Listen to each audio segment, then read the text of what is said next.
Hi there, and welcome to the Living with SMA podcast. We're here to have conversations about living with spinal muscular atrophy. Throughout this podcast, we will be covering lots of different topics, from preparing for university, getting the most from your personal budget, sex and relationships, and lots more. So we invite different hosts from across the SMA community to come together here. We want to answer your questions, provide you with useful tips and recommendations, and also share personal stories. So please do reach out and connect with us here at the charity SMA UK. Thank you for listening, and we hope you find the podcast useful. Hello everyone, and welcome to the next episode of Living with SMA. Today I'm joined by some fantastic guests to talk about their life with SMA, what it was like when they were born, where they are today, and what the future holds for them. So let's jump straight into it. I'm joined today here by Maxwell.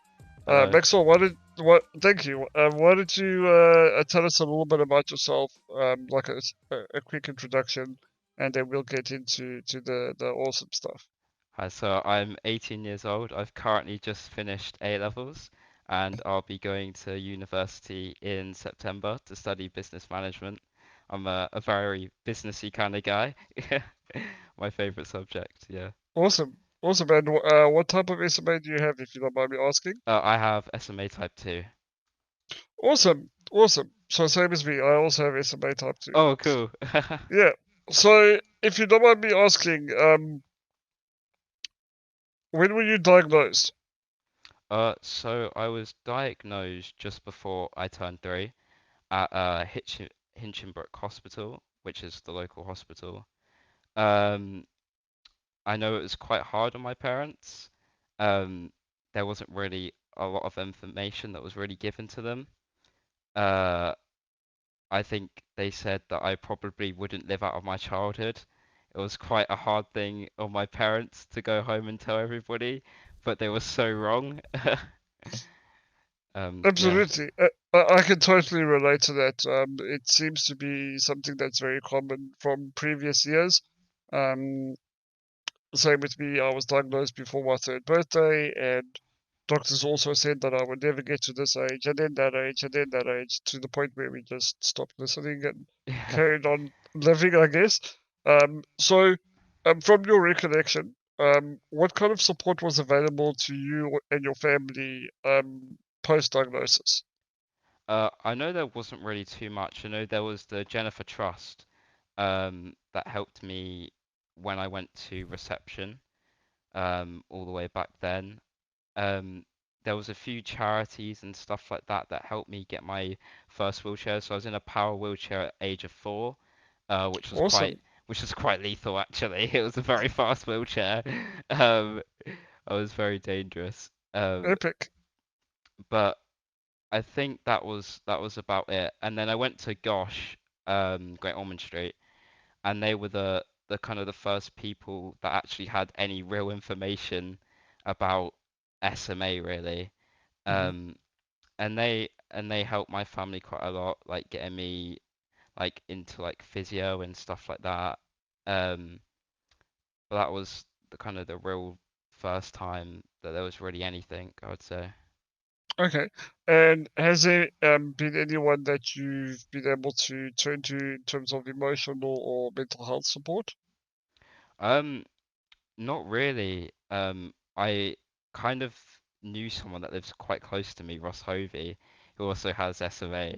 But I didn't know him until I was a little bit older. My parents did, but I never really had any kind of grown-up conversations with him until quite recently, actually. We've got a little bit closer. Um, but sometimes I do go to him when I need to talk about anything, especially kind of now that I'm growing up and I've got more responsibilities myself. Um, and kind of just learning how to deal with life with SMA. Um, and he's got quite a lot of advice to give me, so I like going to Yeah, him. Yeah. yeah, he's a cool guy. I also know Ross. He's really quite a character. He's not afraid to share his opinion, and he's very wise beyond his years. He is. So in terms of SMA UK, how much do you know about us, and have you attended any of our events? Have you reached out for any support in the past? Uh, Personally, I've never really reached out for any support. I've been to a few of I think it's the Christmas parties, when I was younger, Hmm.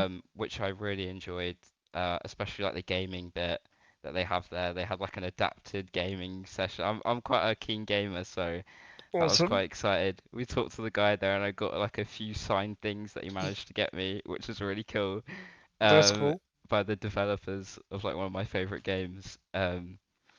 But that's about it, I would say, in terms of events that I've been to. Hmm. Hmm. Okay. Yeah. And um, in terms of the future and what you're hoping to achieve, I know that you said you're going to uni. So, what are you aspiring to do with your life going forward? Oh, that's a very big question. I'm just taking it as it goes, really. I am aiming high. I want to be a CEO one day, definitely. I want to do quite a lot of stuff. I want to be like Ross with all the things that he's doing. He's like doing one job and then he's doing another job. It's absolutely amazing. But yeah, I'm Fantastic. very keen to do well for myself. Awesome, awesome. And tell me, in terms of like school and college and wanting to go to uni, how well have you been supported throughout that journey?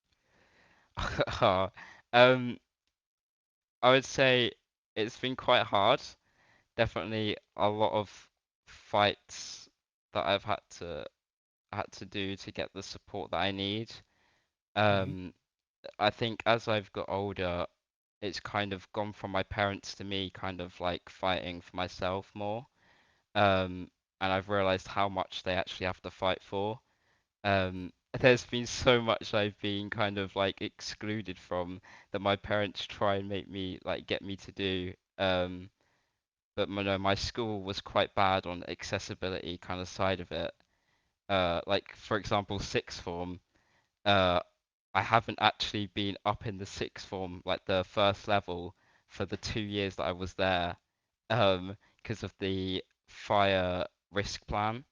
Hmm. Um, it took them forever to do that, and we were fighting like every single day for them to do it, and it took the whole 2 years I got there. Like in the last week, I think I went upstairs like once, and that was it. Um, Wow. Okay.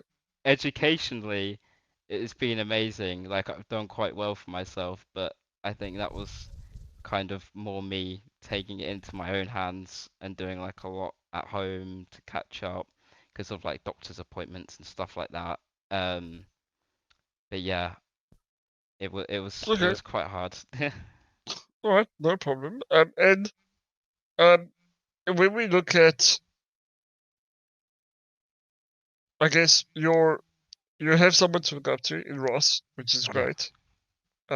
You have by the sounds of it, a great home environment, which is definitely. Yeah, fantastic. Um, you've been to some of SMA UK's events. You're aware that SMA is there to help if you need it.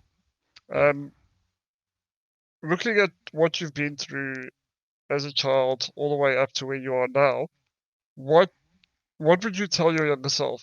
Um, in hindsight, what would you say? Um, I think in general, I was quite a shy person.